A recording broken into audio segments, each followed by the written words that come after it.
Clip number 875۔ اس clip میں سورہ انبیاء کی آیت نمبر 109 سے لے کر 112 تک کی تلاوت، ترجمہ اور تفسیر قرآن صراط الجنان آپ سماعت فرمائیں گے۔ بسم اللہ الرحمن الرحیم۔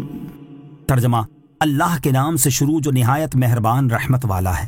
فَإِن تَوَلَّوْا فَقُلْ آذَنْتُكُمْ عَلَى سَوَاءٍ وَإِنْ أَدْرِي أَقَرِيبٌ أَمْ بَعِيدٌ مَا تُوعَدُونَ۔ ترجمہ، پھر اگر وہ منہ پھیرے تو تم فرما دو میں نے تمہیں برابری کی بنیاد پر خبردار کر دیا ہے، اور میں نہیں جانتا کہ تمہیں جو وعدہ دیا جاتا ہے وہ قریب ہے یا دور ہے۔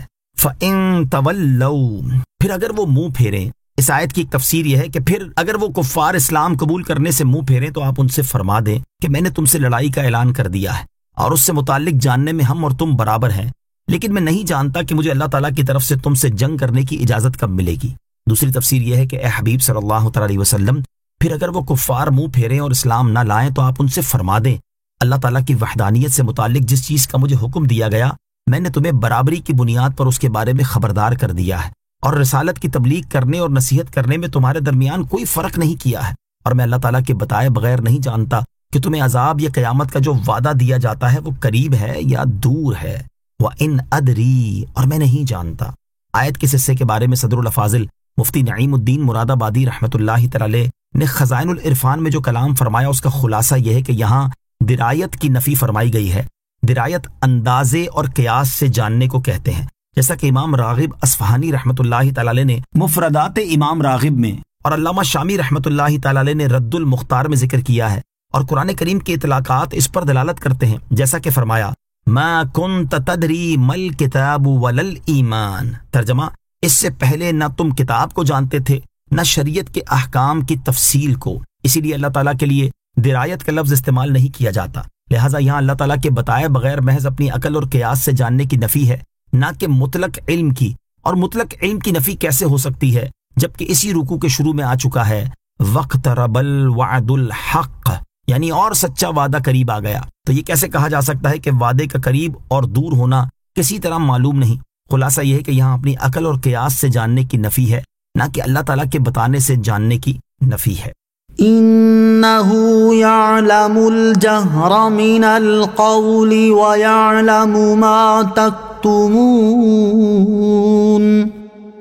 وَإِنْ أَدْرِي لَعَلَّهُ فِتْنَةٌ لَكُمْ وَمَتَاعٌ إِلَى حِينٍ۔ ترجمہ، بے شک اللہ بلند آواز سے کہی گئی بات کو جانتا ہے، اور وہ جانتا ہے جو تم چھپاتے ہو، اور میں نہیں جانتا کہ شاید وہ تمہاری آزمائش ہو اور ایک وقت تک کے لیے فائدہ دینا ہے۔ اِنَّهُ يَعْلَمُ الْجَهْرَ مِنَ الْقَوْلِ، بے شک اللہ بلند آواز سے کہی گئی بات کو جانتا ہے۔ یعنی اے کافروں، تم جو بلند آواز سے قرآن مجید کی آیات کو جھٹلاتے اور اسلام پر اعتراضات کرتے ہو، بے شک اللہ تعالیٰ اسے جانتا ہے، اور رسول کریم صلی اللہ تعالیٰ علیہ وسلم اور مسلمانوں سے جو حسد و عداوت تم چھپاتے ہو اسے بھی اللہ تعالیٰ جانتا ہے، تو وہ تمہیں اس پر جہنم کی دردناک سزا دے گا۔ وَإِنْ أَدْرِي لَعَلَّهُ فِتْنَةٌ لَكُمْ، اور میں نہیں جانتا کہ شاید وہ تمہاری آزمائش ہو، یعنی میں نہیں جانتا کہ شاید دنیا میں عذاب کو مؤخر کرنا تمہاری آزمائش ہو، جس سے تمہارا حال ظاہر ہو جائے اور اللہ تعالیٰ کی مشیت کے مطابق موت کے وقت تک تمہیں فائدہ دینا ہو تاکہ یہ تم پر حجت ہو جائے۔ قال رب احكم بالحق وربنا الرحمن المستعان على ما تصفون۔